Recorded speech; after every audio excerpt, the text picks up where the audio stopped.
नमस्कार दोस्तों, खबर बहुत बड़ी है। एकनाथ शिंदे के शक्ति प्रदर्शन के आगे शिवसेना, ये कहा जाए बाला साहब ठाकरे के बेटे, और ये कहा जा सकता है उनके बेटे उद्धव ठाकरे जो हैं वो झुकने को तैयार दिख रहे हैं। क्योंकि संजय राउत पत्रकारों के सामने आकर कहते हैं, और मैं बतलाना चाहूंगा जो आपके स्क्रीन पर आएगा, उन्होंने कहा कि हम महाविकास अघाड़ी से बाहर आने को तैयार हैं, मगर बागियों को मुंबई वापस आना पड़ेगा गुवाहाटी से 24 घंटे के अंदर। उन्होंने यह कहा कि ट्विटर और व्हाट्सएप पर खत लिखना बंद कीजिए, हमसे आकर बात कीजिए। दोस्तों, मैं आपको बतलाना चाहूंगा कि 24 घंटे पहले तीखे तेवर अपनाते हुए उद्धव ठाकरे ने कहा था कि मैं अपने पद को छोड़ने को तैयार हूं, मगर यह बात आप मेरे सामने कीजिए। अब एकनाथ शिंदे के शक्ति प्रदर्शन के सामने शिवसेना का यह बयान काफी मायने रखता है और उससे कांग्रेस और एनसीपी में खलबली मच गई है। दोस्तों, मैं आपको एकनाथ शिंदे का शक्ति प्रदर्शन दिखाना चाहता हूं। दोस्तों, वो वीडियो दिखाना चाहता हूं जो आज गुवाहाटी से निकल कर आया है। आपके स्क्रीन पर आने वाला है वो वीडियो जिसमें एकनाथ शिंदे ने यह बतलाया कि मेरे साथ दरअसल 42 लोग हैं।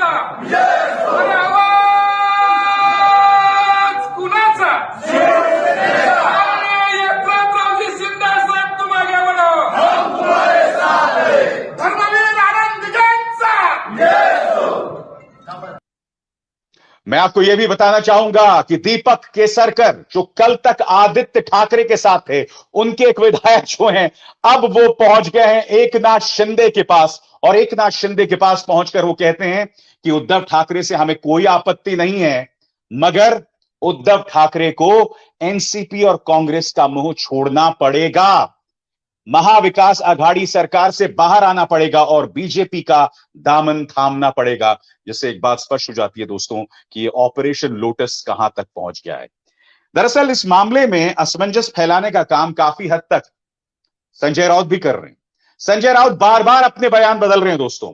कभी वो कहते हैं फ्लोर टेस्ट में पता चलेगा, कभी वो कहते हैं जैसे कि अभी अभी उन्होंने कहा कि हम महाविकास अघाड़ी से बाहर आने को तैयार है, कभी वो कहते हैं कि मैंने एकनाथ शिंदे से 1 घंटे बात की, कभी वो कहते हैं कि हम विधानसभा भंग हो जाएंगे, कभी वो ये भी कहते हैं कि जो विधायक वापस आएंगे उन्हें शिवसेना या शिवसैनिक माफ नहीं करेंगे, और उन्होंने यह भी कहा कि जो लोग वहां छोड़ के गए हैं उसकी कहानी बाद में सामने आएगी। सुनिए उन्होंने क्या। अभी क्या स्थिति है? एकनाथ शिंदे का कैंप क्लेम कर रहा है कि उनके पास मुझे मालूम नहीं, मैं है। किसी कैंप पर बात नहीं करूंगा, मैं मेरे पार्टी के ऊपर बात सर, आप कह रहे हैं कि आज भी हमारी पार्टी मजबूत है, पार्टी जमीन पर है, हजारों लाखों कार्यकर्ता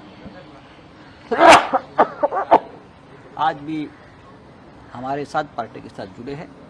कुछ एमएलए हमसे छोड़कर, हमको छोड़कर जाना यानी पार्टी टूट गया ऐसा नहीं होता। पार्टी अलग है और विधायकों की बात अलग है, पार्लियामेंट्री पार्टी की बात अलग होती है।